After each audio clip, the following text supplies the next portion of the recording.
arco. Además, este puede soportar la presión de 34,8 billones de litros de agua del lago Mead.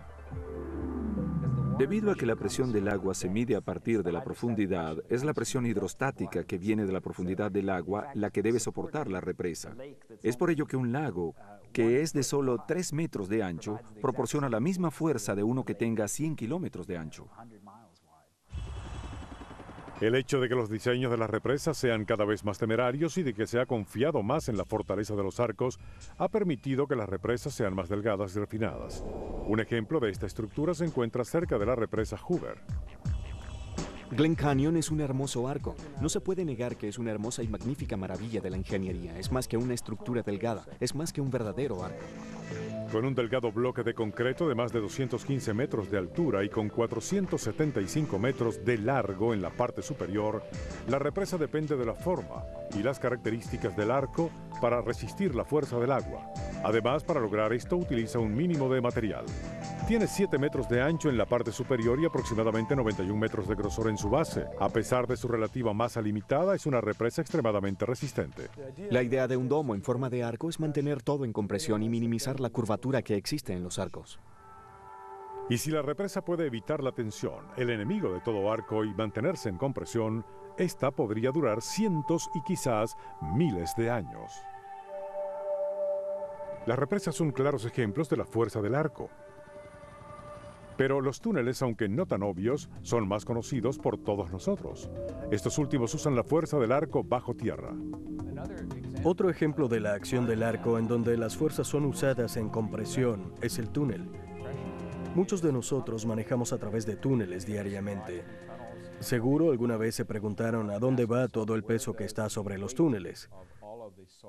Ese peso tiene que ser redirigido, tiene que ir alrededor del túnel, y esto se puede hacer gracias a la acción del arco. En su época, los romanos construían pequeños túneles a partir de arcos, pero no fue sino hasta 1825 en Inglaterra cuando la construcción de túneles modernos empezó, cuando Mark Brunel decidió asumir el reto de cavar por debajo del río Támesis. En el caso del túnel de Brunel, debajo del Támesis, si se construía un solo túnel, una sola abertura, a él le preocupaba que el peso de los lados hiciera que el túnel se derrumbara. Fue por eso que colocó un pilar central con 2 especies de arcos sosteniendo dicha columna. A él le preocupaba el tamaño de las fuerzas y por eso dividió el espacio en 2 con esta pared central. El túnel innovador de Brunel dio pie a algo mayor. Desde antes de Brunel, los ingenieros habían soñado con un túnel por debajo del Canal de la Mancha que conectara al Reino Unido con Francia. Este sueño se hizo realidad en 1994. Un cilindro en forma de arco fue la salida perfecta para el recorrido de 45 kilómetros por debajo del Canal de la Mancha, con un máximo de profundidad por debajo de la superficie del agua de 160 metros. Estos túneles son de 7,3 metros de ancho y están formados por una serie de arcos continuos que se oponen entre sí en una cantidad infinita de puntos.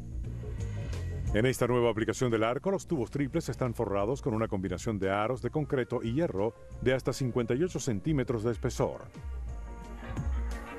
Un túnel cilíndrico es un ejemplo de la compresión perfecta, la situación más propicia para una estructura de arco. Así como el arco nos permite viajar por debajo del mar, también nos permite viajar por encima de él. Sin la ayuda del arco, la construcción de puentes como la conocemos sería imposible.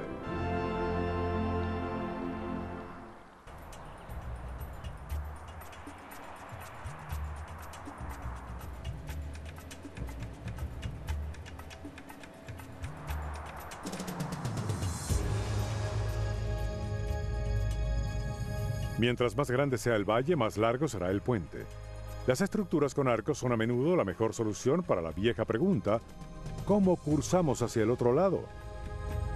Una vez más, los romanos lo lograron primero. Las personas que visitan Roma hoy se sorprenden cuando les dicen que la mayoría de los puentes en Roma tienen 2000 años de construidos. Entre los más resaltantes está el Ponte Fabricio, que es un maravilloso ejemplo de los diseños de arcos romanos. Uno de los primeros puentes construidos a partir de arcos en el mundo, el Ponte Fabricio, permitía a los soldados romanos cruzar de la orilla del río Tíber a una isla a 61 metros de distancia.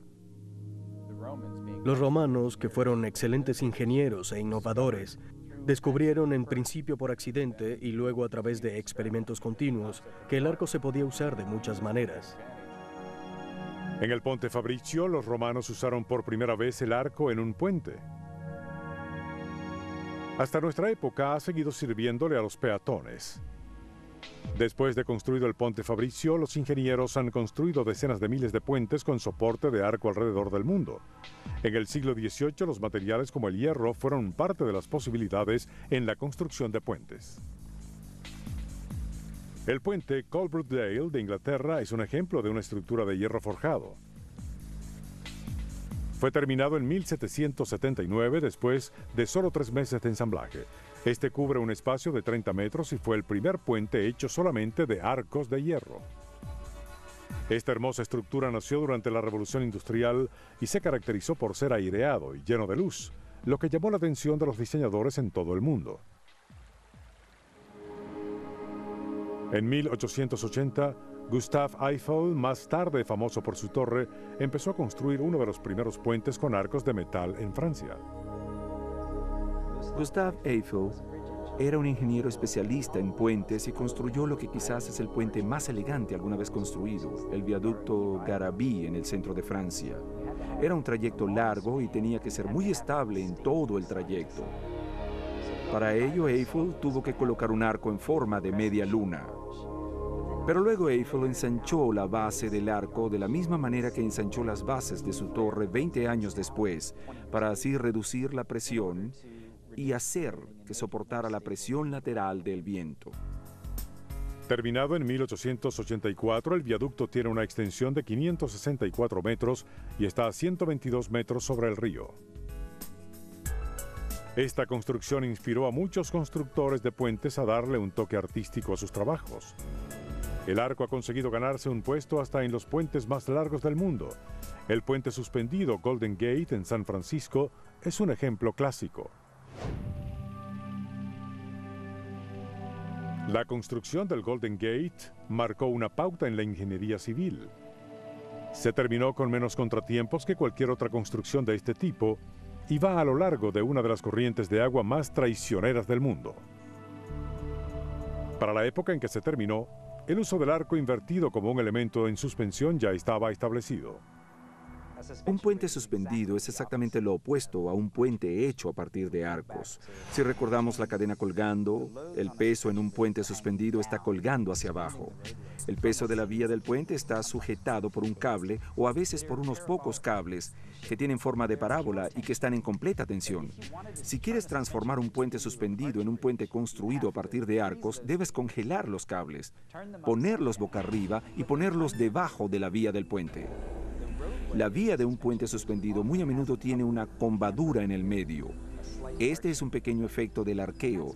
No sé por qué, pero desde el punto de vista estético es mejor ver esta pequeña combadura. Algunos puentes, además de ser sujetados por los gigantescos cables que alan el puente hacia arriba, también están sostenidos por arcos tradicionales de compresión. En la parte sur del Golden Gate, un gran arco de metal sujeta el final de la vía para poder mantener el histórico Fort Point. Los arcos que sujetan los puentes vienen de muchas formas y variedades.